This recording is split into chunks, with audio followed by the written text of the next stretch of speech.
Assalamualaikum warahmatullahi wabarakatuh. Di sini saya Anissa Prameswari dari Prodi Teknik Sipil akan mempresentasikan tugas besar 1 Mekanika Tanah 1.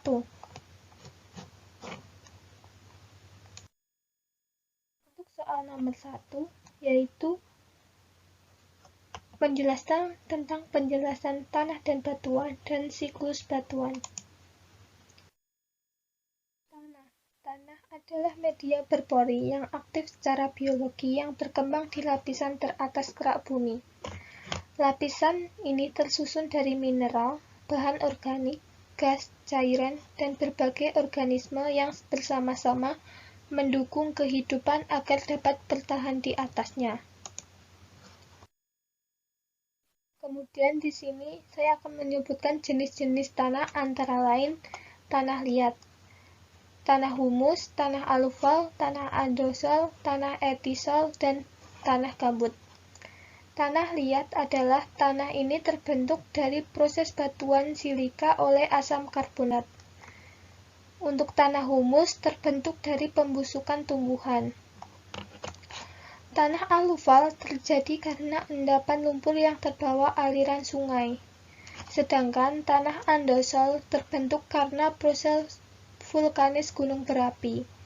Tanah etisol yaitu tanah terbentuk dari pelapukan bahan letusan gunung berapi, yaitu debu, pasir, dan lahar.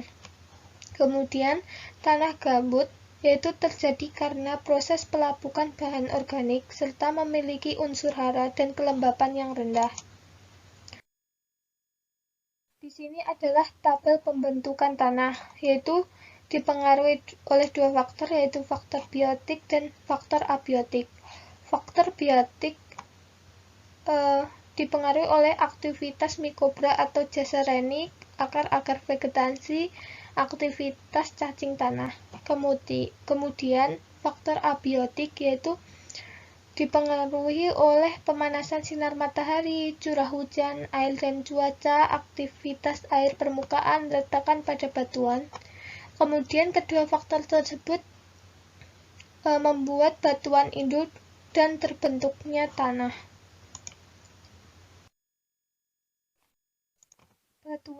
Batuan adalah semua bahan penyusun kerak bumi dan merupakan kumpulan dari mineral-mineral yang telah mengkristal. Jenis-jenis batuan. Batuan beku. Batuan beku merupakan batuan yang terbentuk karena proses pembentukan terjadi dari magma yang telah mengalami pendinginan atau pembekuan. Umumnya, batuan ini berada di dalam kerak bumi. Selanjutnya, ada batuan sedimen.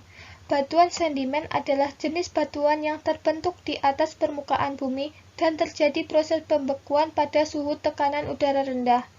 Batuan ini merupakan batuan yang sudah ada sebelumnya dan terkena berbagai jenis pelapukan. Selanjutnya, ada batuan metamor. Batuan metamor atau malihan merupakan jenis batuan yang berasal dari batuan sedimen atau batuan beku. Batuan ini merupakan hasil transformasi dari suatu tipe batuan yang sudah ada sebelumnya, atau biasa disebut dengan metamorfosis. Kegunaan jenis batuan. Batuan beku biasa digunakan untuk granit, untuk konstruksi bangunan andesit, untuk konstruksi bangunan megalitik. Sedangkan batuan sedimen biasanya digunakan untuk gypsum, untuk bahan dasar bangunan, gamping untuk pengerasan jalan dan pondasi rumah. Batuan metafor. Batuan saba untuk alat tulis, marmer untuk lantai dan dekorasi rumah, dan batu nisan, emas, intan, dan perhiasan.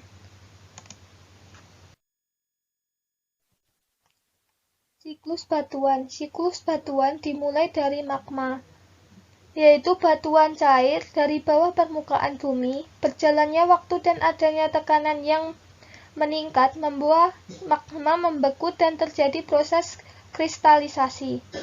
Proses ini terjadi di bawah permukaan bumi atau di atas setelah terjadi letusan gunung berapi. Proses kristalisasi inilah yang menghasilkan batuan beku. Selanjutnya, Setelah batuan beku hancur dan terurai, inilah berlangsung secara perlahan. Faktor yang mempengaruhi penguraian batuan beku adalah cuaca, atmosfer, hidrosfer, dan biosfer. Selanjutnya, hasil pelapukan batuan beku di permukaan lereng bergerak berkat gaya gravitasi sebelum akhirnya bergerak melalui air mengalir, angin, atau gelombang partikel hasil pelapukan batuan beku dan zat yang larut menjadi sedimen yang mengendap. Sedimen, sebagian besar endapan bergerak ke arah lautan, mengendap daratan sekitar sungai, cekungan gurun, rawa, dan lainnya. Sedimen menumpuk dan mengalami proses litifikasi atau konvensi batuan. Endapan umumnya menjadi batuan sedimen, kemudian memadat karena berat lapisan atas atau saat merekat ke air tanah dan meresap pori-pori bahan material. Metamorf, batuan sedimen akan terkubur jauh di permukaan bumi karena proses pembentukan pegunungan atau diterobos massa magma. Proses ini melibatkan tekanan atau panah yang tinggi sehingga terjadi perubahan lagi, yaitu menjadi batuan metamorf. Batuan metamorf ini adalah batuan yang berada di bawah permukaan bumi akan terpapar suhu panas yang semakin tinggi sehingga membuatnya meleleh dan kembali lagi menjadi magma. Siklus ini kembali lagi ke tahap awal dan terus berlanjut bertahun-tahun lamanya. Siklus batuan adalah suatu proses yang menggambarkan perubahan dari magma yang membeku akibat pengaruh cuaca hingga menjadi batuan beku lalu sedimen, batuan sedimen dan batuan metamorf, dan akhirnya berubah menjadi magma kembali. Mekanisme siklus batuan yaitu magma mengalami proses siklus pendinginan. Terjadi kristalisasi membentuk batuan beku pada siklus ini.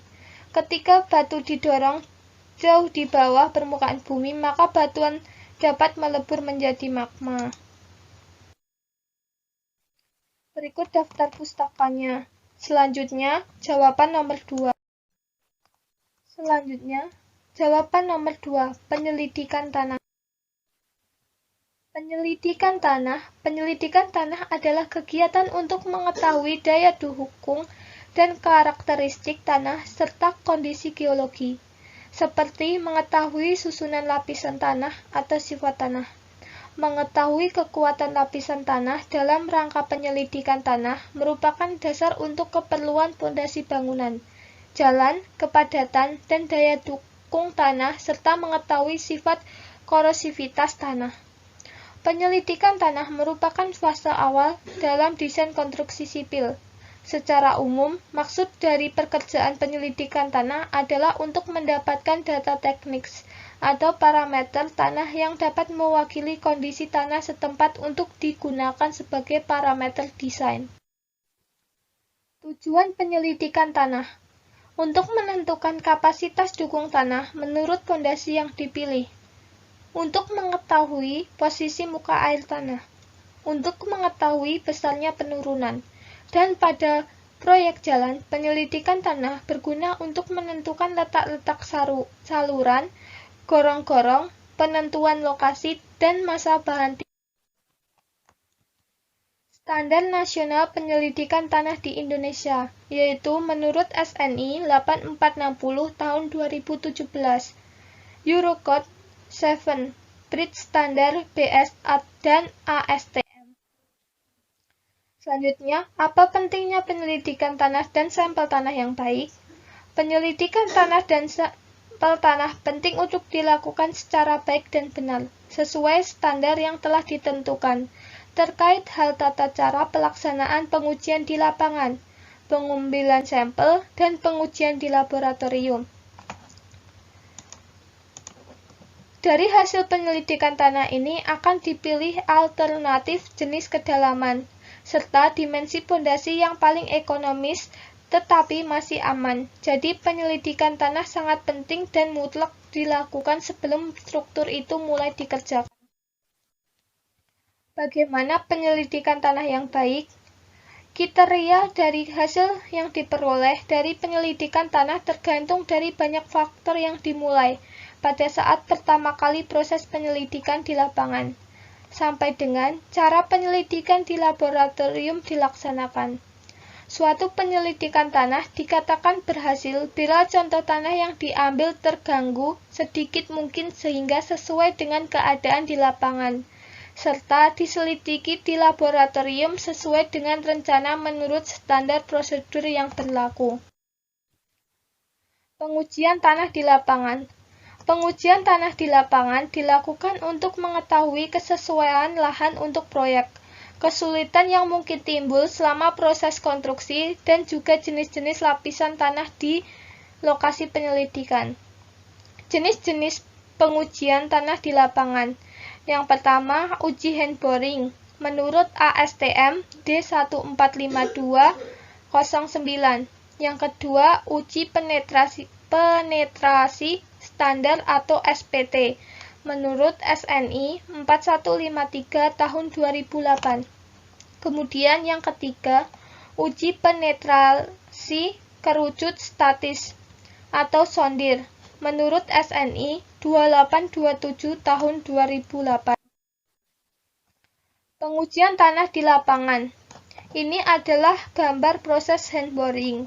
Kemudian ini adalah pengujian SPT dan ini adalah gambar pengujian sondir. Pengujian tanah di laboratorium. Pengujian di laboratorium dilakukan pada sampel tanah yang diperoleh dari hasil pengujian di lapangan yang digunakan untuk analisis kapasitas dukung dan penurunan. Jenis-jenis pengujian tanda di laboratorium adalah 1. Uji berat jenis tanda menurut SNI 1969 tahun 2008. Yang kedua, uji kadar air menurut SNI 1965 tahun 2008.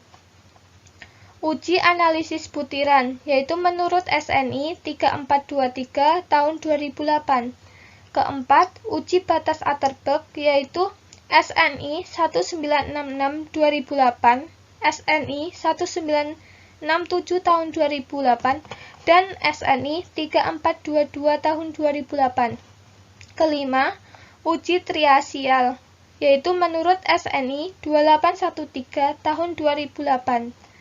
Keenam, uji konsolidasi, yaitu SNI 2812 tahun 2008. Ketujuh, uji berat satuan isi, menurut SNI 03 3637 tahun 1994. Yang ke-8, uji tekan bebas tanah komprehensif, yaitu menurut SNI 3638 tahun 2020. Kesimpulan, penyelidikan tanah sangat penting untuk dilakukan secara baik dan benar, sesuai standar yang telah ditentukan, seperti hal tata cara pelaksanaan pengujian di lapangan, pengambilan sampel, dan pengujian di laboratorium yang bertujuan untuk mengetahui sifat-sifat tanah di lokasi yang akan didirikan suatu bangunan. Suatu penyelidikan tanah dikatakan berhasil bila contoh tanah yang diambil terganggu sedikit mungkin sehingga sesuai dengan keadaan di lapangan, serta diamati di laboratorium sesuai dengan rencana menurut standar proses yang berlaku. Berikut adalah daftar pustakanya. Jawaban nomor 3. Tanah. Tanah didefinisikan sebagai material yang terdiri dari agregat butiran mineral-mineral padat yang tidak tersementasikan atau terikat secara kimia satu sama lain dari bahan-bahan organik yang telah melapuk atau yang partikel padat, disertai dengan zat cair dan zat gas yang mengisi ruang-ruang kosong di antara partikel padat tersebut. Dalam pandangan teknik sipil, menurut Dr. Insinyur Hari Kristadi Hardianto, tanah adalah himpunan mineral, bahan organik, dan endapan-endapan yang relatif lepas, yang terletak di atas batuan dasar atau bedrock. Komposisi tanah. Tiap massa tanah terdiri dari kumpulan partikel padat dengan rongga di antaranya. Rongga dapat diisi air dan udara. Partikel tanah padat adalah butiran tanah padat dengan mineral yang berbeda-beda. Komposisi tanah. Untuk bagian tanah dapat digambarkan dalam bentuk diagram Fras yang ditunjukkan dalam gambar berikut. Untuk gambar kiri, menggambarkan elemen tanah yang memiliki volume dan berat. Dalam kita mengekspresikan atau menunjukkan sebuah elemen tanah, seringkali kita menunjukkan dalam 3 fase elemen tanah. Jadi, untuk kita lebih memahami dan terdiri dari apa saja, seringkali kita menggunakan diagram fase yang ada di sebelah kanan. Jadi, ini adalah hanya perumpamaan. Bukan berarti di dalam tanah itu solidnya atau kepadatannya selalu di bawah, air selalu di tengah, dan angin selalu di atas. Bukan seperti itu. Jadi, hanya melalui diagram ini hanya menunjukkan kepada kita bahwasanya tanah itu terdiri dari 3 bagian, yaitu tanah butiran tanah yang padat atau solid, ada air atau bahasa Inggrisnya water, kemudian ada udara. Nah, dalam mengekspresikan tanah tersebut, biasanya kita mengekspresikan berat dan volume. Kalau misalnya dalam volume kalian bisa lihat di sini, volume tanah total itu adalah penjumlahan dari volume solid plus volume air plus volume udara. Dan jangan lupa, kalau Fa plus Fv sama dengan volume void atau porinya. Nah, ini untuk berat sendiri. Dalam berat, tanah total W adalah penjumlahan dari berat water dengan berat solidnya Ws. Untuk berat udara ini dianggap dengan 0.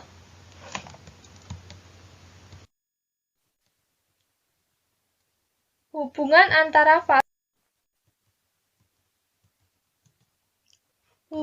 antar fase. Terdapat 3 hubungan volume yang umum dipakai untuk suatu elemen tanah, yaitu angka pori, porositas, dan derajat kejenuhan. Hubungan antara fase. Terdapat 3 hubungan volume yang umum dipakai untuk suatu elemen, yaitu angka pori atau void ratio sama dengan E, perbandingan antara volume pori dengan volume butiran padat, yaitu E sama dengan FF, yaitu volume pori, per Fs, yaitu volume butiran padat. Kedua, yaitu porositas, perbandingan antara volume pori, Fs, dengan volume tanah total.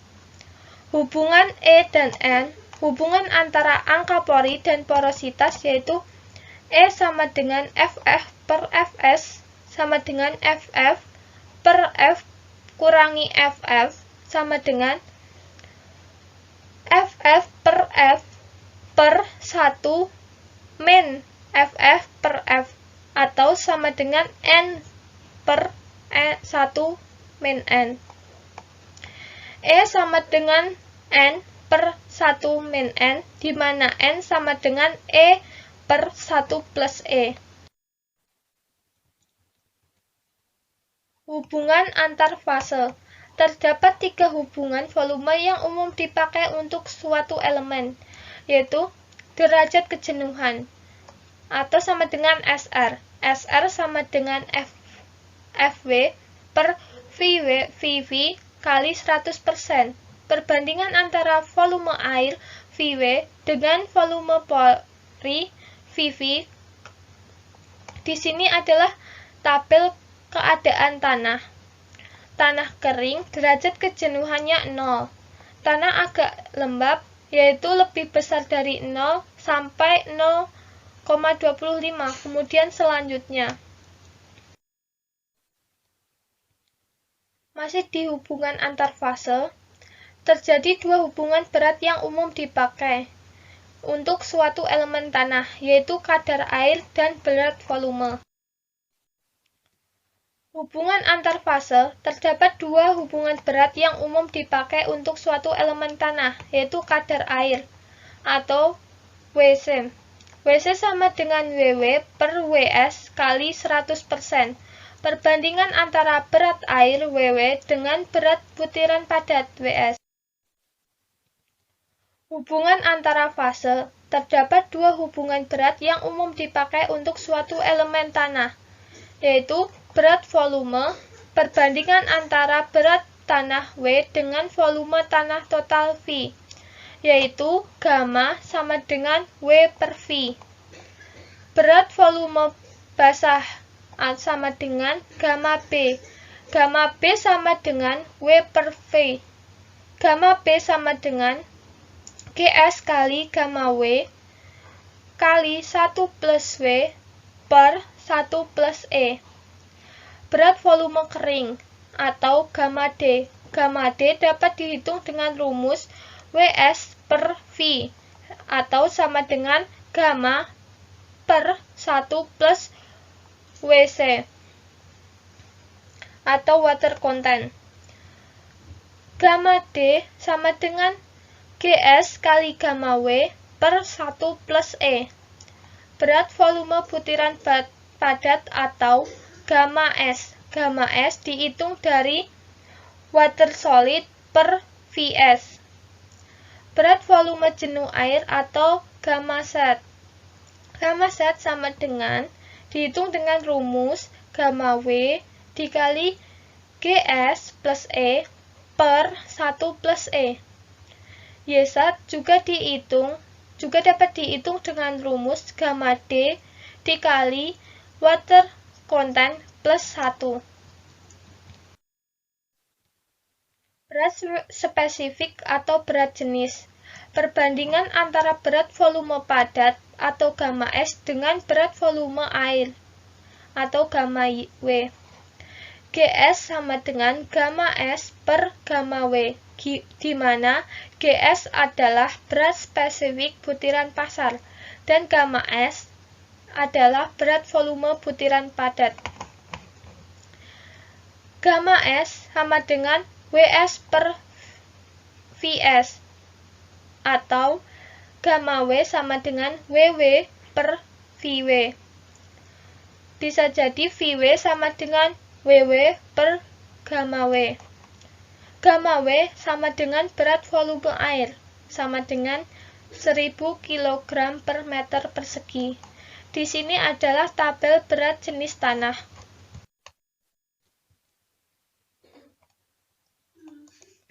Soal 1. Volume total suatu spesimen tanah adalah 80.000 mm3 dan beratnya 145 gram. Sedangkan berat keringnya adalah 128 gram.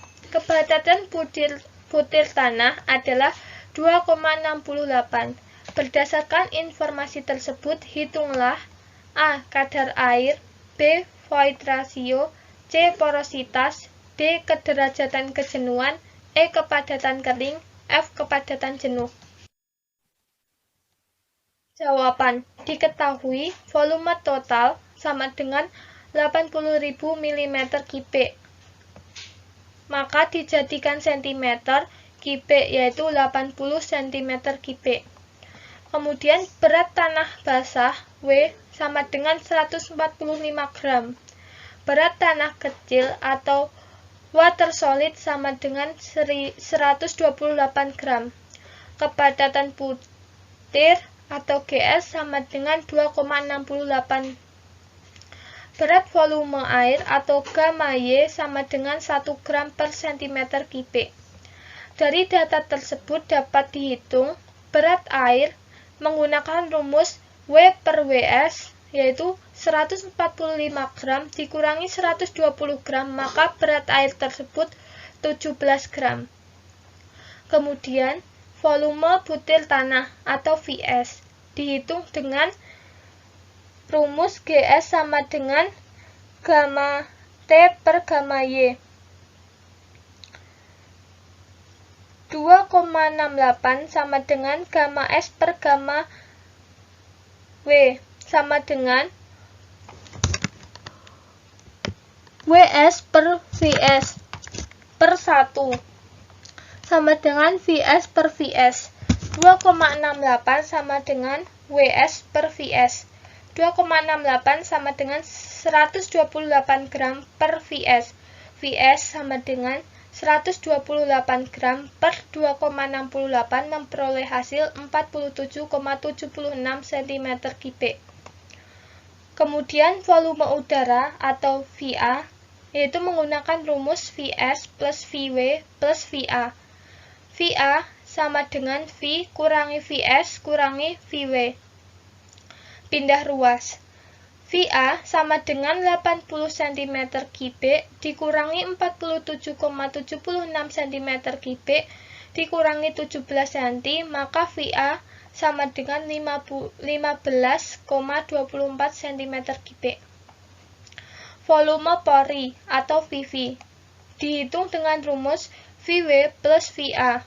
VV sama dengan 17 cm Kip plus 15,24 cm3 memperoleh hasil VV sama dengan 32,24 cm3. Selanjutnya, yang ditanyakan kadar air. Kadar air atau water content menggunakan rumus WW per WS dikali 100% sama dengan 17 gram per 120 gram dikali 100% memperoleh hasil kadar air sebesar 13,28%. Angka pori E dengan rumus VV per VS sama dengan 32,24 cm3 dibagi 47,76 cm3 memperoleh hasil 0,675 atau 67,5%. Porositas N. N menggunakan rumus E per 1 plus E sama dengan 0,675 per 1 plus 0,675 memperoleh hasil 0,403 atau 40,3%. D. Derajat kejenuhan atau SR. SR dengan menggunakan rumus VW per VV dikali 100% sama dengan 17 cm3 per 32,24 cm3 dikali 100% memperoleh hasil 52,73%. Kepadatan kering atau gamma D. Gamma D dengan rumus WS per V sama dengan 128 gram per 80 cm3 memperoleh hasil 1,60 gram per cm3. Kemudian, kepadatan jenuh.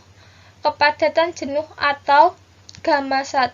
Gamma sat yaitu dengan rumus GS plus E plus gamma W per 1 plus E sama dengan 2,68 plus 0,67 dikalikan 1 per 1 plus 0,675 memperoleh hasil 2 gram per cm3. Selanjutnya soal 2. Pada suatu pekerjaan penggalian dasar saluran, diperoleh suatu sampel sandy clay berat tanah basah 15 kg. Volume lubang setelah diukur adalah 7,35 desimeter atau 7,35 liter. Sampel tersebut dikeringkan pada temperatur konstan 105 derajat. Berat sampel sebelum dikeringkan adalah 450 gram. Setelah dikeringkan menjadi 385 gram.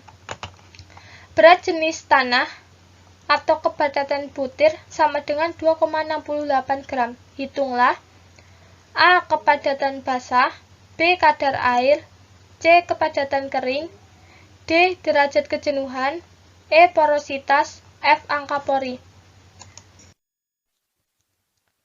Jawaban nomor 2. Diketahui volume total sama dengan 7,35 desimeter kubik, maka dijadikan sentimeter kubik menjadi 7.350. Berat tanah basah sama dengan 15 kg, maka dijadikan ke gram menjadi 15.000. Berat sampel tanah basah atau W1 sama dengan 450 gram. Berat sampel tanah kering W2 sama dengan 385 gram. Kepadatan butir atau GS sama dengan 2,68 gram. Dari data tersebut dapat dihitung kepadatan basah gamma dengan rumus W per V sama dengan 15.000 gram per 7.350 cm3 sama dengan 2.040 gram cm3. B. Kadar air atau water content dengan rumus W1 min W2 per W2 kali 100% sama dengan 450 gram dikurangi 385 gram per 385 gram dikali 100%, memperoleh hasil 16,9%. Kepadatan kering atau gamma D sama dengan gamma per 1 plus water content sama dengan 2040 per 1 plus 0,169, memperoleh hasil 1,745.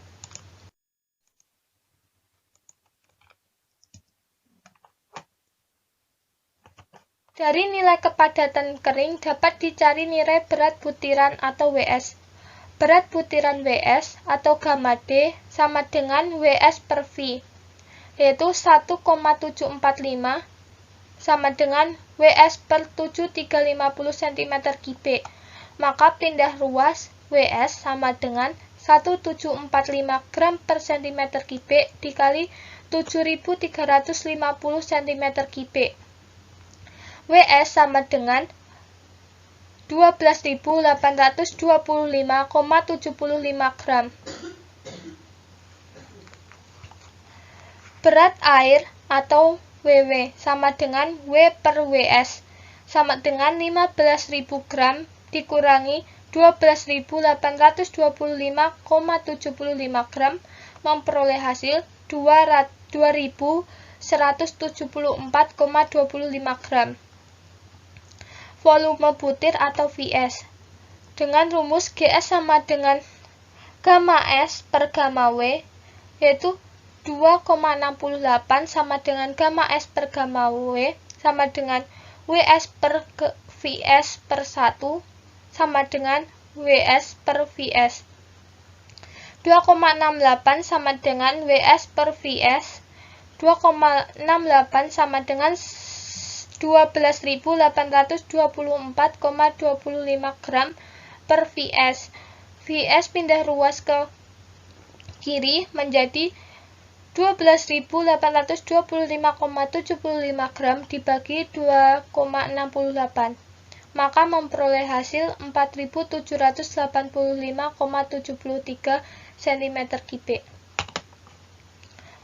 Kemudian menghitung volume udara atau VA sama dengan F sama dengan VS plus VW plus VA. VA sama dengan V min VS min VW. VA sama dengan 7.350 cm3 dikurangi 4.785,73 cm3 dikurangi 2.174,25 cm3, memperoleh volume udara sebesar 390,02 cm3. Kemudian menghitung volume pori atau VV. VV sama dengan VW plus VA. VW sama dengan 2.174,25 cm3 plus 309,02 cm3, maka memperoleh volume pori sebesar 2.564,27 cm3.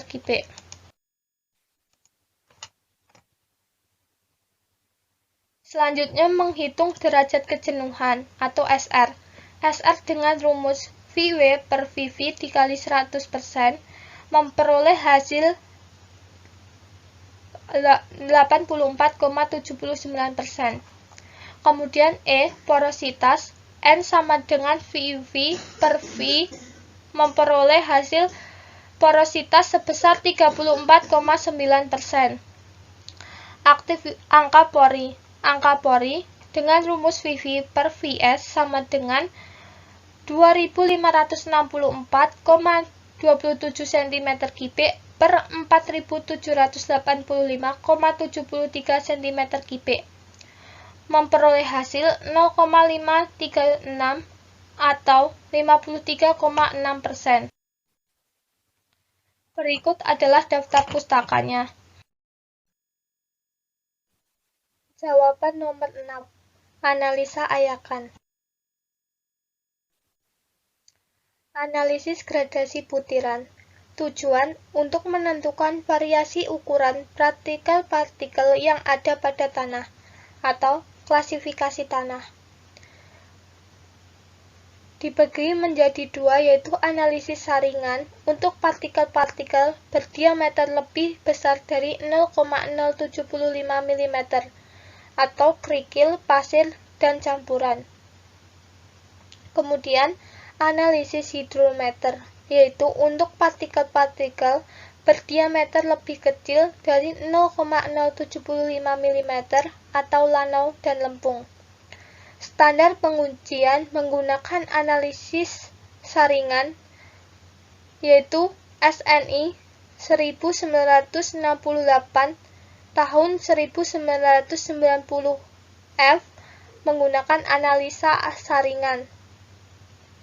ASTM C136 tahun 2012 yaitu analisa saringan agregat halus dan agregat kasar. Analisa hidrometer atau hidrometer analisis yaitu menggunakan standar SNI 033423 tahun 1994 yaitu pengujian analisa ukuran butir tanah dengan hidrometer. Kemudian ASTM D44263 analisis partikel ukuran tanah menggunakan hidrometer. Analisis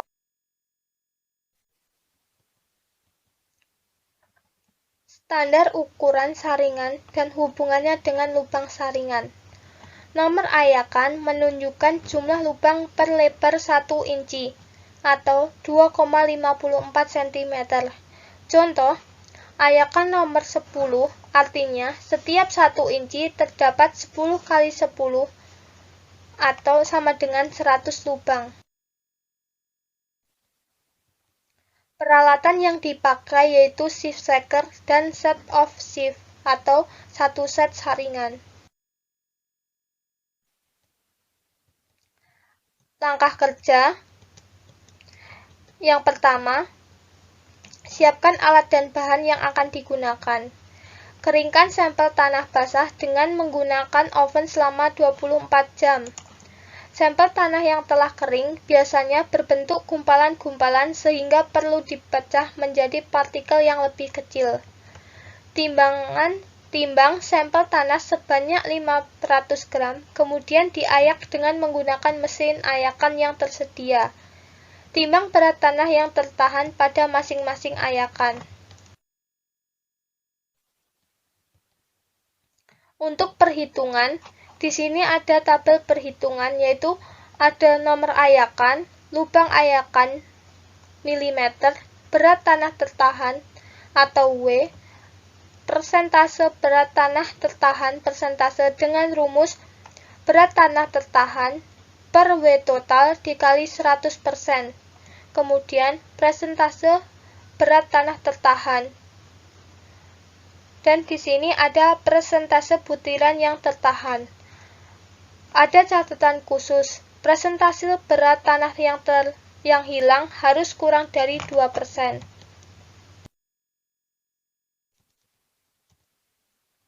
Kemudian perhitungan. Di tabel Ada ukuran ayakan, berat tanah tertinggal pada contoh A, masing-masing ayakan contoh B.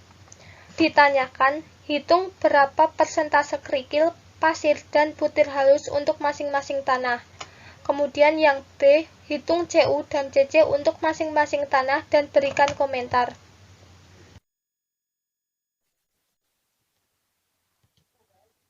Persentase kerikil, pasir, dan butir halus untuk masing-masing tanah, yaitu klasifikasi tanah berdasarkan ayakan.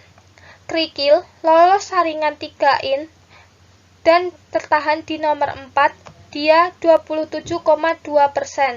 Pasir lolos saringan nomor 4, tertahan di nomor 200, yaitu 66,8%. Lanau lempung lolos saringan nomor 200 sebesar 6%.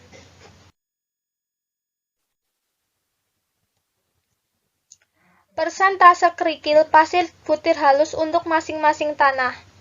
Persentase untuk contoh B. Klasifikasi tanah berdasarkan ayakan. Kerikil lolos saringan 3 in dan tertahan di nomor 4 sebesar 0%. Pasir lolos saringan nomor 4 tertahan di nomor 200 sebesar 98,29%. Dan lanau lempung lolos saringan nomor 200 yaitu sebesar 1,71%.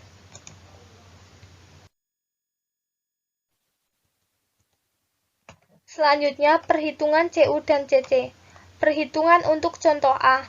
Di sini adalah gambar kurva distribusi ukuran butir halus. Contoh A. Rumus koefisien keseragaman CU sama dengan D60 per D10.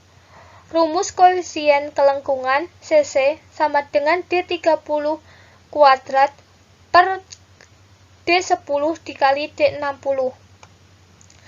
Tanah A, di sini hasil pembacaannya D10 sama dengan 0,12 mm. D30 sebesar 0,30 mm dan D60 sama dengan 1,6 mm. Kita masukkan rumus CU, memperoleh hasil 13,33 dan CC dimasukkan ke rumus memperoleh hasil 0,47. Perhitungan CU dan CC untuk contoh B. Ini adalah grafik distribusi butiran halus contoh B. Rumus koefisien keseragaman dan rumus koefisien kelengkungan sama. Tanah B di sini telah dibaca D10 sama dengan 0,16 mm, D30 sama dengan 0,19 mm, D60 sama dengan 0,26 mm. CU dimasukkan rumus memperoleh hasil 1,63 dan CC memperoleh hasil 0,87.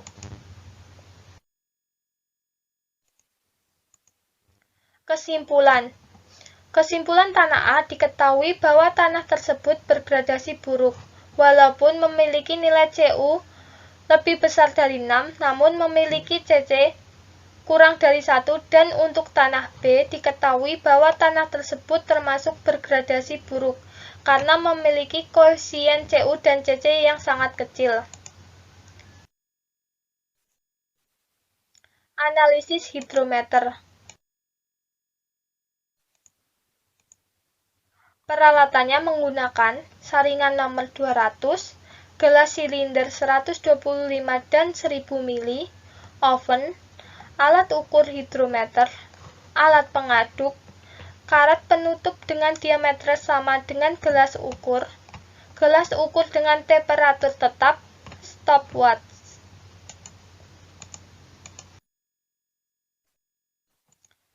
Langkah kerjanya, yaitu yang pertama, ambil 50 gram sampel tanah yang lolos saringan nomor 200.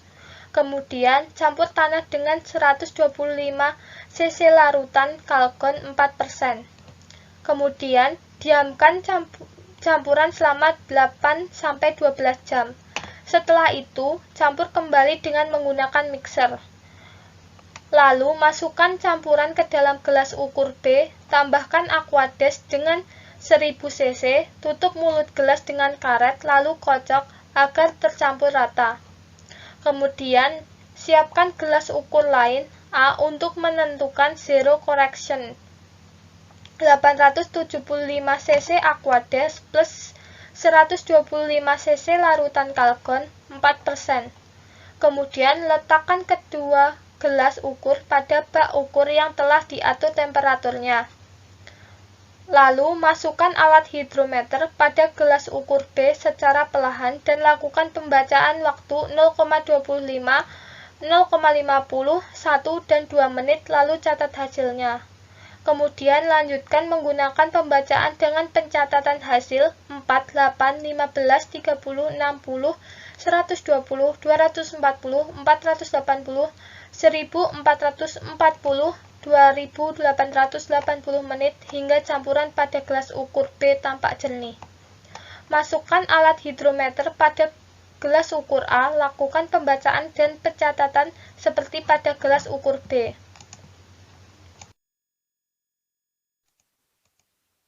Perhitungan. Di sini ada tabel 2 dan tabel 3. Koreksi pembacaan atau RCP sama dengan R plus CT min FZ, di mana R sama dengan pembacaan aktual hidrometer, FZ sama dengan pembacaan zero correction, CT sama dengan koreksi temperatur, tabel 3. Pembacaan aktual hidrometer atau RCL sama dengan R plus FM, di mana R sama dengan pembacaan hidrometer. FM sama dengan faktor koreksi minusus, umumnya dimasukkan 1. Persen Wiener sama dengan ARCP per WS dikali 100, di mana A sama dengan faktor koreksi GS, tabel 2, WS berat kering sampel.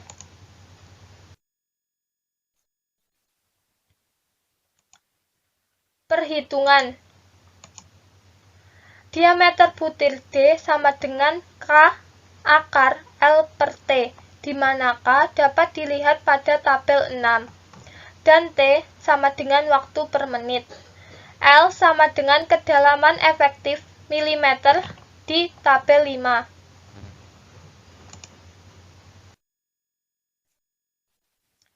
Contoh hasil perhitungan. Pada T sama dengan 2 menit, RC R aktual min zero correction plus CR sama dengan 47 dikurangi 3 plus 0,4 memperoleh hasil 44,4. Persen lolos RCA per WS dikali 100% memperoleh hasil 87,9%.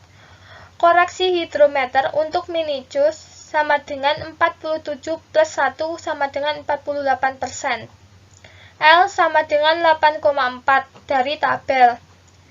D sama dengan K akar L per T, dengan K adalah 0,0131 di akar 8,4 per 2 memperoleh hasil 0,027 mm. Contoh hasil kurva distribusi ukuran butiran.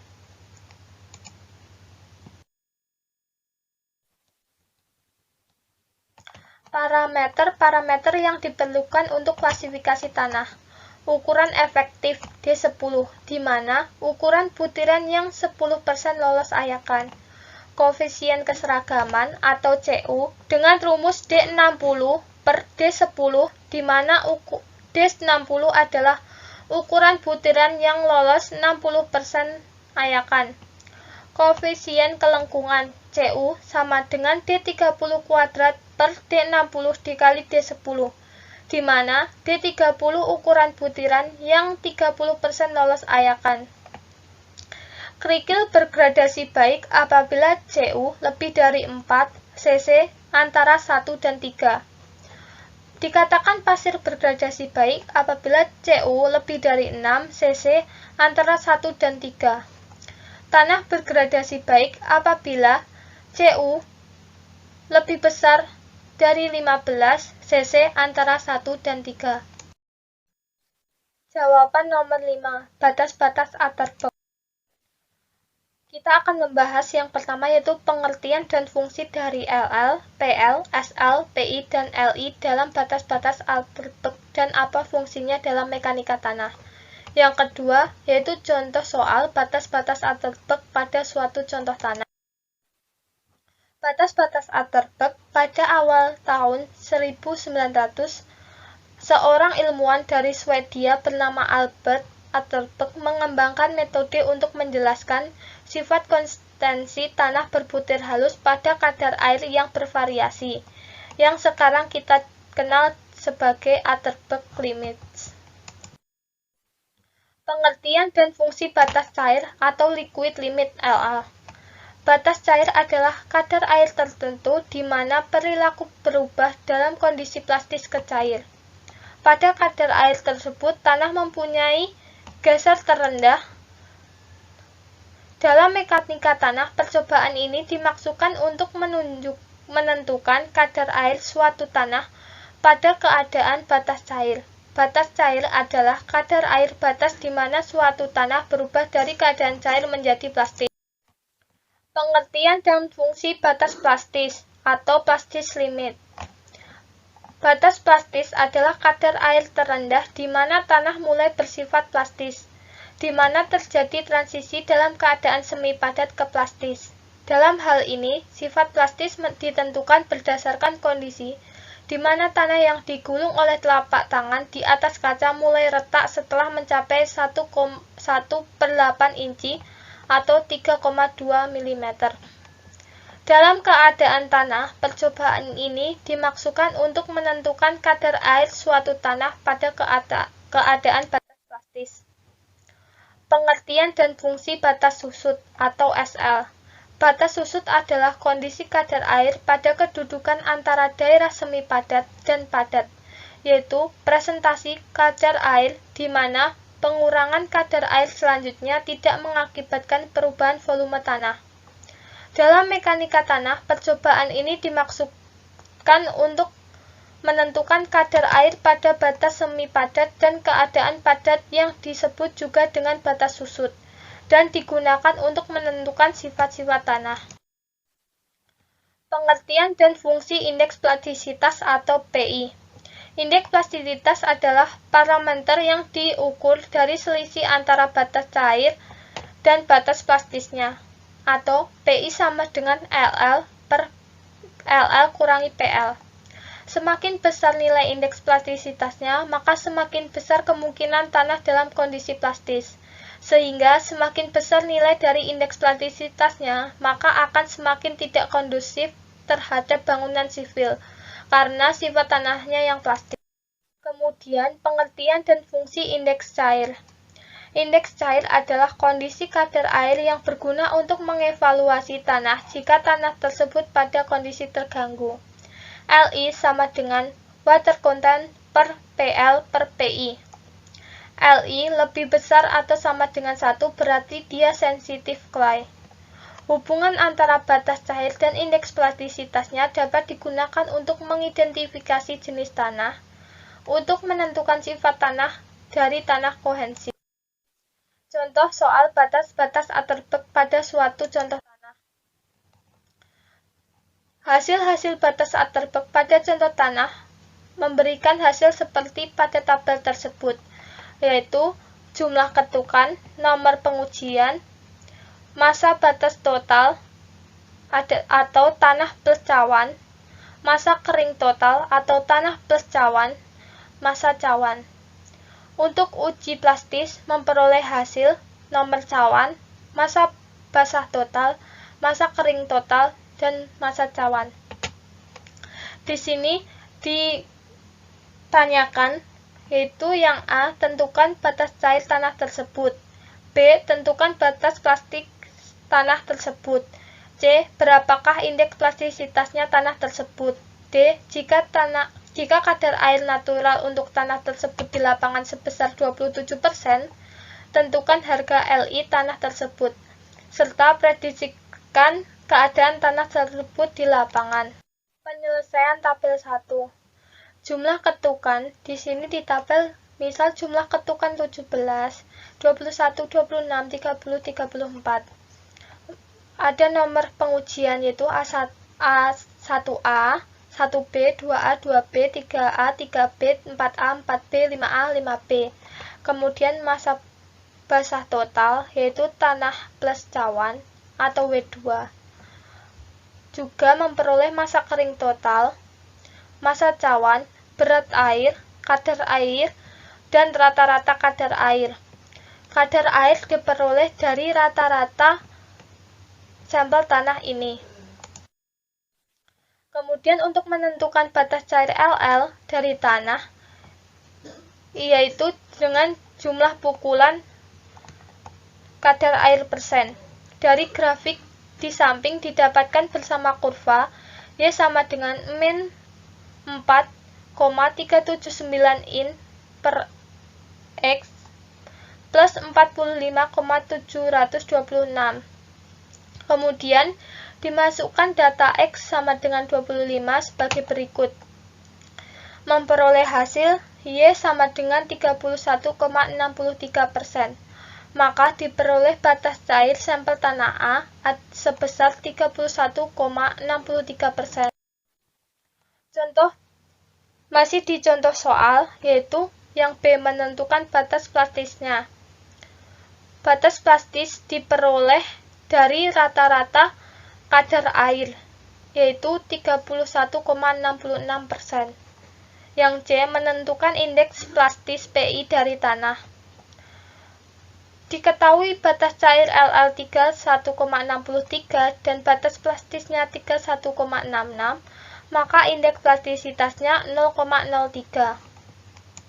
Jawab: diketahui PI sama dengan min 0,03%, PL 31,66%, WC 27%. Ditanya LI. LI dengan rumus WC min PL per PI, yaitu memperoleh hasil 155,33%.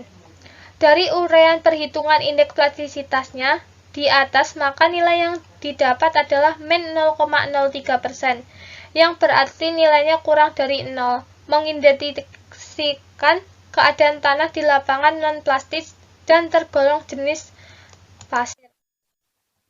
Kemudian tabel 2 dengan nomor cawan sebagai nomor cawan ABAB, masa berat total tertera, masa kering total tertera di tabel juga, masa cawan juga tertera, kadar air nilainya juga tertera, dan kadar air rata-rata yaitu 20,253%. Kemudian menentukan batas plastisnya. Batas plastis diperoleh dari kadar air rata-rata, yaitu 20,25%. Menentukan indeks plastis dari tanah. Diketahui batas cair 31,766. Batas plastis diketahui 20,253. Maka indeks plastisitasnya sebesar 11,513%. Contoh soal, masih di contoh soal. D. Jika kadar air natural di lapangan sebesar 27%, tentukan harga LI tanah tersebut. Diketahui PI 11,513%, PL 20,25%, WC sama dengan 27%, maka liquid limitnya dimasukkan rumus dan memperoleh hasil 0,586%.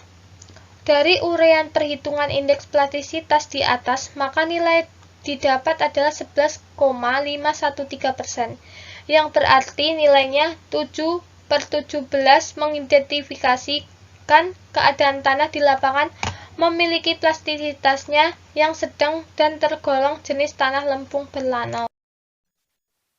Jawaban nomor 6. Klasifikasi tanah dengan metode ASTO.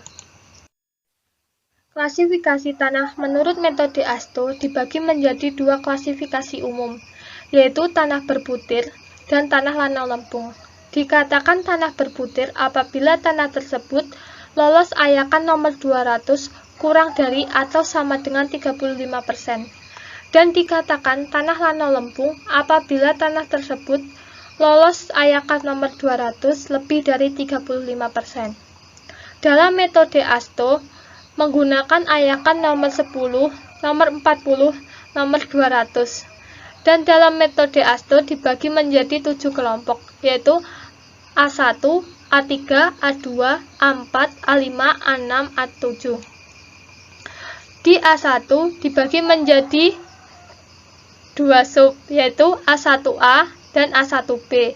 Kemudian di A2 dibagi menjadi 4 sub, yaitu A24, A25, A26, dan A27. A7 dibagi menjadi 2 sub, yaitu A75 dan A76. Di sini di A7 memiliki catatan khusus. Untuk A75 apabila PI kurang dari LL setelah dikurang 30. Untuk A76 apabila PI lebih besar dari LL setelah dikurangi 30. Untuk cara pertama menentukan dia tanah berputir atau tanah lanau lempung, maka kita perlu membaca ayakan nomor 200. Jika tanah tersebut kurang dari 35% atau sama dengan 35% dan masuk ke tanah berputir, maka kita abaikan tanah berlempung, lanau lempung. Selanjutnya, kita membaca di ayakan nomor 40 dan 10. Pembacaan berurutan dari A1A, A1B, A3, berurutan dari kiri ke kanan. Misal, di A1A, ayakan nomor 200 dia maksimal 15. Jika dia tidak memenuhi, maka dia masuk ke A1B. Jika A1B tidak memenuhi, maka masuk ke A3. Kemudian pembacaan selanjutnya. Selanjutnya, jika kita sudah mengetahui kelompok tanah yang mana melalui analisis ayakan, maka selanjutnya kita membaca batas cair. Mengapa di sini di A1 dan A3 dia non-plastis? Karena dia benar-benar kasar kondisi tanahnya. Pembacaan batas cair dan indeks plastisitas juga sama, dari kiri ke kanan. Misal di A24 dia batas cairnya maksimal 40. Jika dia melebihi 40, maka kita harus membaca di A25 atau A27. Kemudian indeks plastisitasnya kita membaca lagi. Jika dia masuk ke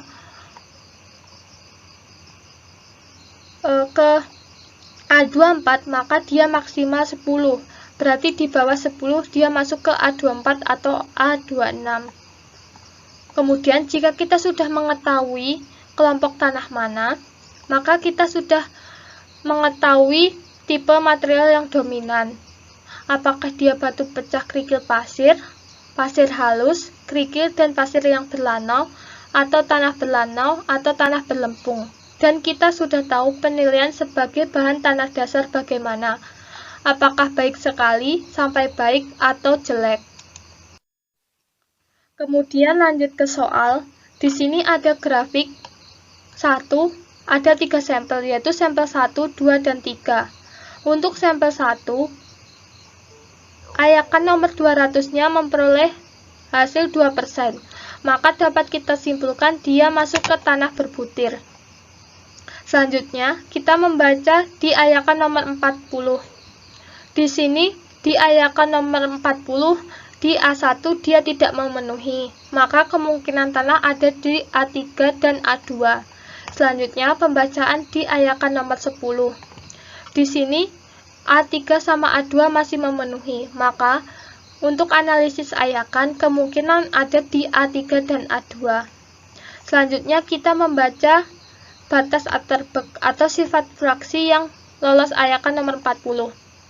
Karena di sini dia diketahui non-plastis, maka dia masuk ke tanah kelompok A3 dengan tipe material yang dominan kerikil dan pasir yang berlanau, dengan penilaian sebagai bahan tanah dasar baik sekali sampai baik. Lanjut ke sampel 2. Karena di sini nomor ayakan 200 memperoleh hasil 8%, maka dia masuk ke tanah berbutir. Nomor 40, 60%, maka dia kemungkinan tanah ada di A3 dan A2. Sama kayak sampel 1. Nomor 10, dia memperoleh hasil 75%, maka di A3 dan A2 masih memenuhi. Selanjutnya, kita membaca batas Atterberg. Karena di sini diketahuinya non-plastis, maka kemungkinan tanah tersebut ada di A3 dengan tipe material yang dominan kerikil dan pasir yang berlanau. Dengan penilaian bahan tanah dasar baik sekali sampai baik. Selanjutnya, sampel 3. Di sini karena nomor 200-nya dia tidak ada, maka kita anggap dia 0. Maka kondisi tanah di sini benar-benar kasar dan termasuk tanah berbutir. Nomor 40, dia 12%. Maka kemungkinan tanah di A1 atau A2. Dan nomor 10, dia masuk ke 64%. Maka kemungkinan analisis ayakan di kelompok tanahnya ada di A1B atau A2. Karena di sini kita diketahuinya dia batas Atterberg-nya nilai LL dan PI-nya non-plastis, maka kemungkinan besar dia masuk ke kelompok tanah A1B dengan tipe material yang dominan pasir halus. Lanjut ke grafik 2, sampel 1, sampel 2, sampel 3 bisa kita simpulkan dia masuk ke tanah lanau lempung karena dia lebih dari 35% di ayakan nomor 200.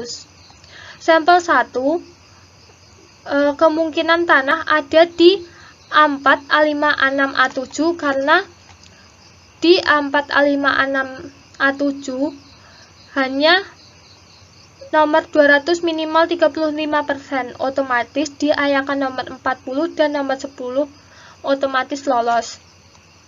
Maka kemungkinan besar dia ada di A4, A5, A6, A7. Kemudian kita baca LL-nya.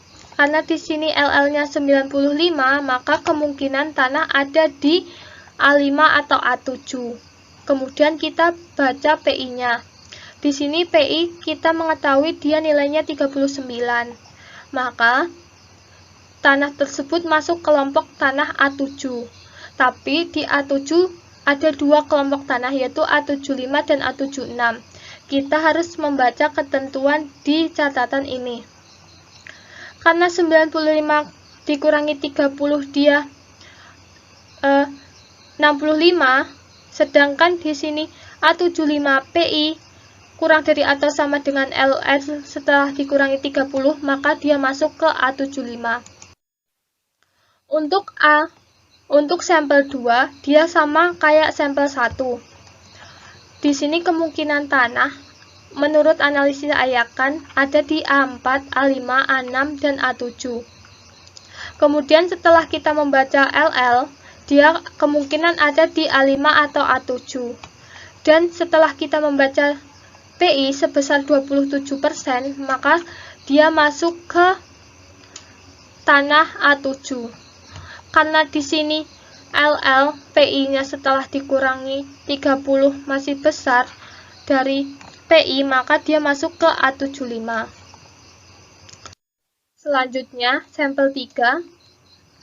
Di sini masih masuk ke tanah lanau lempung sama kayak sampel 1 dan 2. Di analisis ayakan, dia termasuk kelompok tanah A4, A5, dan A6, A7. Kemudian setelah membaca LL, di sini kemungkinan tanah ada di A5 atau A7. Selanjutnya kita membaca PI.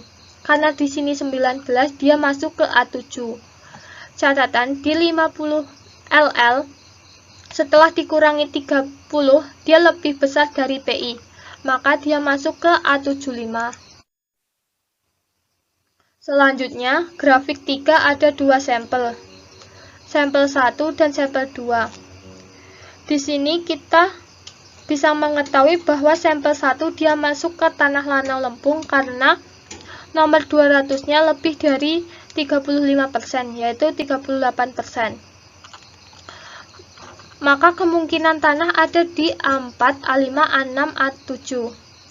Sama dengan nomor Ayakan 40 dan nomor 10, dia masuk ke A4, A5, A6, A7.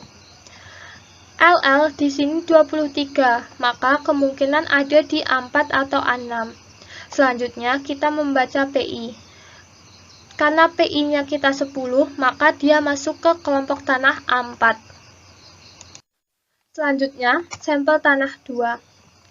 Karena di sini Ayakan nomor 200-nya dia kurang dari 35%, maka dia masuk ke tanah berbutir.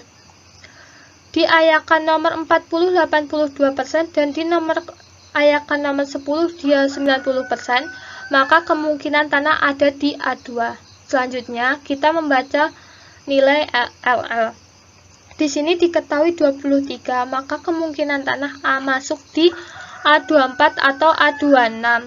Kemudian, nilai PI-nya dia masuk ke A24 karena dia 8%, dan di sini A24 maksimal 10.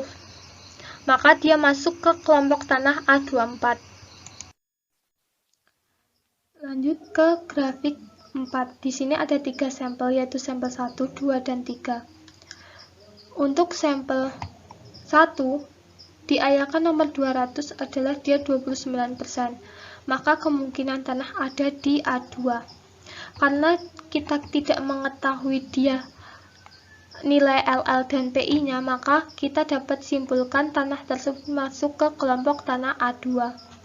Selanjutnya, untuk sampel 2 sama. Kemungkinan tanah ada di A2. Karena kita tidak mengetahui nilai LL dan PI-nya, maka kemungkinan tanah ada di A2. Selanjutnya, sampel tanah 3. Di sini diketahui nomor Ayakan nomor 200 itu 8%, maka kemungkinan tanah ada di A1, A3, dan A2. Tapi di nomor 40 dan nomor 10, kemungkinan tanah ada di A2. Selanjutnya, kita membaca nilai LL. Di sini diketahui dia 22, maka kemungkinan tanah ada di A24 atau A26. Selanjutnya, kita membaca nilai PI. Karena di sini kita mengetahui dia nilai PI-nya 5, maka dapat kita simpulkan bahwa tanah tersebut masuk ke tanah A24. Selanjutnya, kita masuk ke grafik 5, yaitu ada 2 sampel, sampel 1 dan sampel 2. Di sini sama-sama kita tidak mengetahui bahwa di sampel 2 tidak ada nilainya, maka dapat kita simpulkan kedua sampel tersebut masuk ke tanah berbutir. Untuk sampel 1, nomor 40 dan nomor 10. Ayakan nomor 40 dan Ayakan nomor 10 memperoleh hasil 6 dan 18. Maka kemungkinan tanah ada di A1A atau A2. Selanjutnya kita membaca nilai LL dan PI. Karena di sini kita tidak mengetahui nilai LL dan PI-nya, maka kita masuk ke A1A. Selanjutnya, untuk sampel tanah 2 ini sama kayak sampel tanah 1. Dia masuk ke tanah berbutir, dan untuk analisis Ayakan dia masuk ke A1A dan A2. Karena di sini nilai LL dan PI-nya tidak diketahui, maka dia masuk ke A1A. Lanjut ke grafik 6. Ada 3 sampel, yaitu sampel 1, 2, dan 3. Untuk sampel 1, di sini kita ketahui bahwa Ayakan nomor 200 lebih dari 35%, yaitu 82%, maka dia masuk ke tanah Lano Lempung. Nomor Ayakan nomor 40 dan Ayakan nomor 10 dia sama-sama 100%, maka kemungkinan tanah ada di A4, A5, A6, A7 menurut analisis Ayakan. Kemudian kita membaca nilai LL. Karena di sini dia diketahui 46, maka kemungkinan tanah ada di A5 atau A7. Selanjutnya, kita membaca nilai PI. Karena di sini 16, maka dia masuk ke A7. Karena LL dikurangi 30 dia masih lebih besar dari PI, maka dia masuk ke A75. Selanjutnya, untuk sampel 2. Sampel 2, dia masuk ke tanah Lanau Lempung karena di ayakan nomor 200, dia lebih dari 35%. Kemudian di ayakan nomor 40 dan nomor 10, dia 100%. Maka kemungkinan tanah ada di A4, A5, A6, atau A7. Kemudian setelah kita membaca itu, kita membaca nilai LL. Karena di sini nilai LL 30, maka kemungkinan tanah ada di A4 atau A6. Selanjutnya, kita membaca nilai PI. Di sini memperoleh nilai 3, yaitu kemungkinan tanah ya ada di A4. Maka dapat kita simpulkan bahwa tanah tersebut masuk ke kelompok tanah A4. Untuk grafik 6, sampel 3 dia sama kayak sampel 2. Dia masuk ke tanah Lanau Lempung karena lebih dari 35%, yaitu 54%. Kemudian dia ayakan nomor 40 dan nomor 10, 80% dan 97%. Maka dia masuk ke A4, A5, A6, atau A7 dalam analisis ayakan. Kemudian lanjut kita membaca nilai LL-nya, yaitu 34%, maka kemungkinan tanah ada di A4 atau A6. Selanjutnya, membaca nilai PI, karena di sini kita mengetahui dia 3%, maka kelompok tanah ada di A4. Maka dapat kita simpulkan bahwa tanah tersebut masuk ke kelompok tanah A4. Kemudian, jawaban nomor 6, klasifikasi tanah dengan metode USGS. Unified Soil Classification System atau USGS secara umum dibagi menjadi dua klasifikasi, yaitu klasifikasi tanah berbutir kasar dan tanah berbutir halus. Dikatakan tanah berbutir kasar apabila tanah tersebut lolos ayakan nomor 200 kurang dari 50%. Dan dikatakan berbutir halus apabila tanah tersebut lolos ayakan nomor 200 lebih dari 50%. Apabila tanah tersebut lolos ayakan nomor 200 kurang dari 50% dan masuk ke tanah berbutir kasar, maka ada dua kemungkinan, yaitu masuk ke tanah kerikil atau tanah pasir. Dikatakan tanah kerikil apabila tanah tersebut lolos ayakan nomor 4 kurang dari 50%. Dan dikatakan pasir apabila tanah tersebut lolos ayakan nomor 4 lebih dari 50%. Apabila tanah tersebut kemungkinan masuk ke tanah kerikil, maka ada dua kemungkinan, yaitu dia masuk ke kerikil bersih atau ke kerikil dengan campuran. Di sini kita harus membaca kembali ke ayakan nomor 200. Jika dia kurang dari 5%, maka dia masuk ke kerikil bersih, dan apabila dia lebih dari 12%, maka dia masuk ke kerikil dengan campuran. Tapi apabila tanah tersebut masuk di antara 5-12%, maka kita harus melakukan kerja dua kali. Jika tanah tersebut masuk ke kerikil bersih, maka ada dua kemungkinan, yaitu kerikil bergradasi baik dan kerikil bergradasi buruk, atau dengan simbol GW untuk kerikil bergradasi baik dan GP untuk kerikil bergradasi buruk. Untuk menentukan dia gravel well graded atau gravel poor graded, maka kita harus menentukan nilai CU dan CC. Well graded apabila CU lebih besar dari 4 dan CC di antara 1-3, dan dikatakan gravel poor graded apabila CU kurang dari 4 dan CC antara 1-3. Kemudian apabila tanah tersebut masuk ke kerikil dengan campuran, maka kita harus melihat nilai PI-nya. Apabila PI kurang dari 4 atau dia di bawah garis A, maka dia masuk ke GM. Dan apabila PI lebih besar dari 7 dan dia masuk ke atas garis A, maka dia masuk ke GC. Step ini berlaku juga untuk pasir. Tapi, jika tanah tersebut masuk ke tanah berbutir halus, maka kita harus lihat liquid limitnya untuk mengetahui apa dia kurang dari 50/50 atau lebih dari 50. Jika kurang dari 50, maka dia masuk ke low. Dan apabila dia lebih dari 50, maka dia masuk ke high.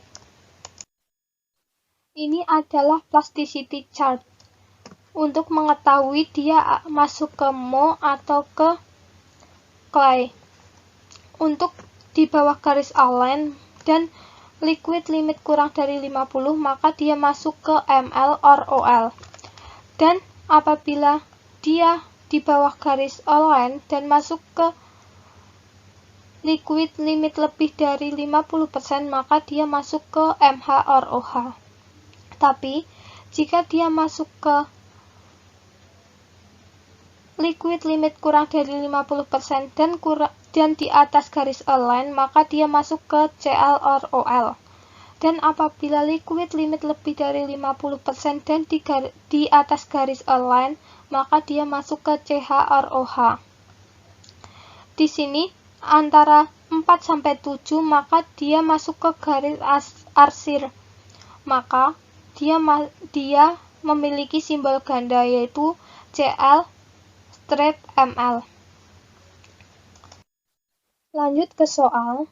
Di sini ada grafik 1. Ada 3 sampel, yaitu sampel 1, 2, dan 3.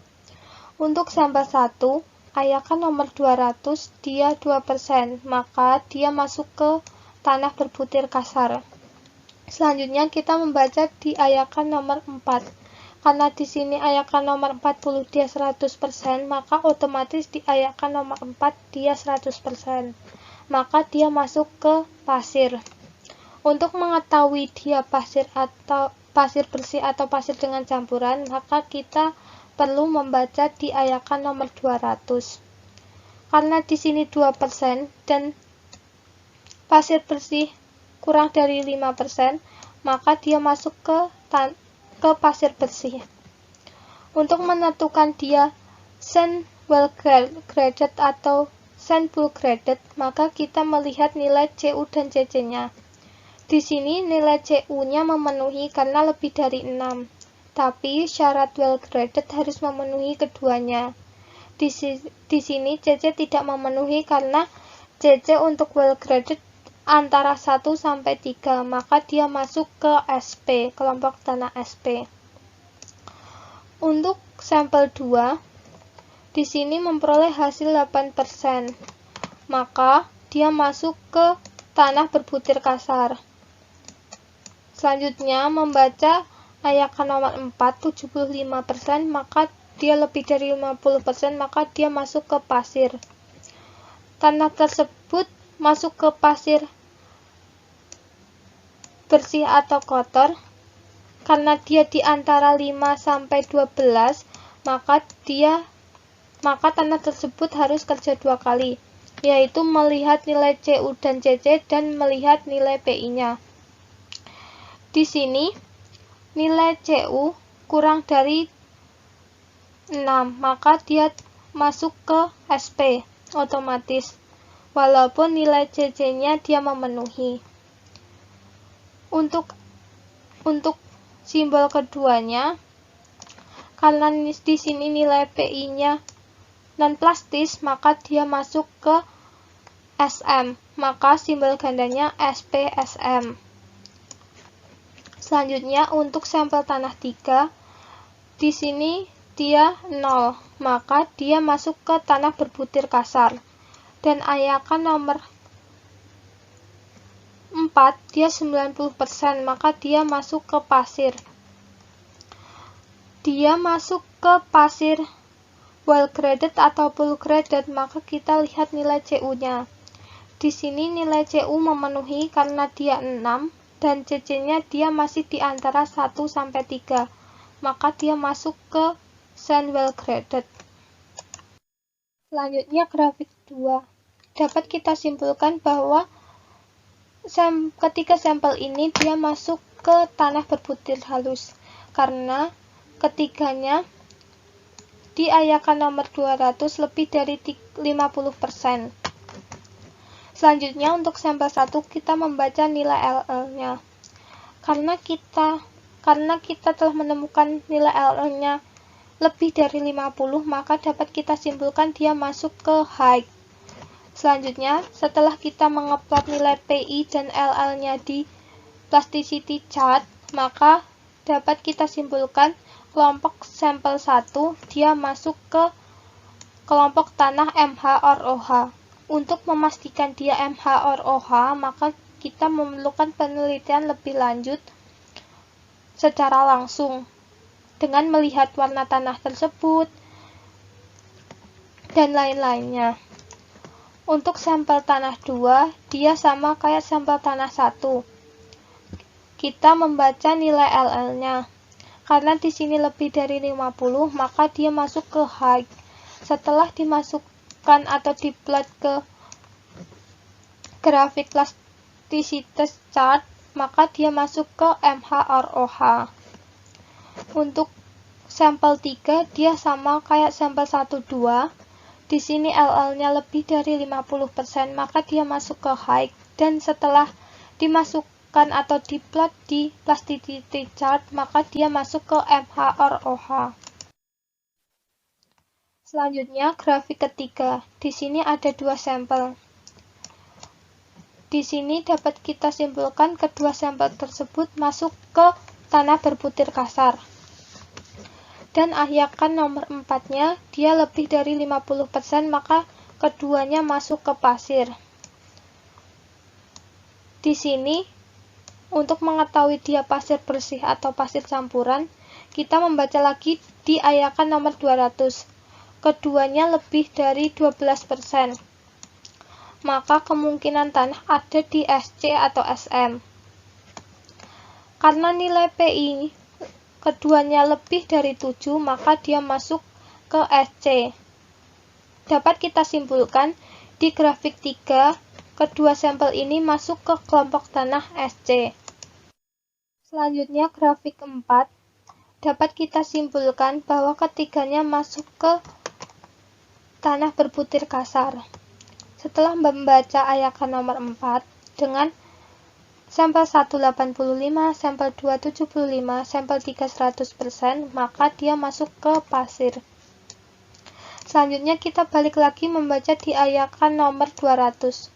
Untuk sampel 1 dia 29, maka lebih dari 12%. Maka dia masuk ke tanah pasir dengan campuran, maka kemungkinan ada di tanah SC atau SM. Kita lihat nilai PI-nya. Karena di sini non plastis, maka dia masuk ke kelompok tanah SM. Selanjutnya di sampel 2 sama. Dia nilai PI-nya non plastis, maka sama dia masuk ke kelompok tanah SM.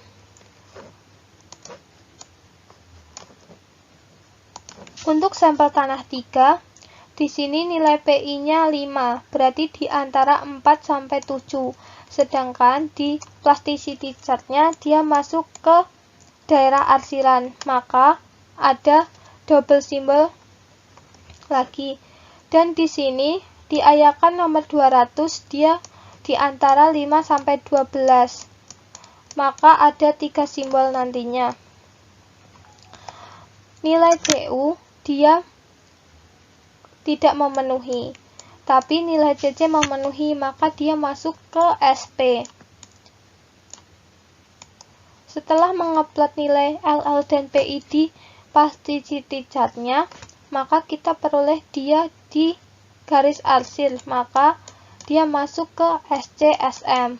Jadi, kelompok tanah ada di SP, SC-SM atau sand pulchritide, sand clay, sand moe.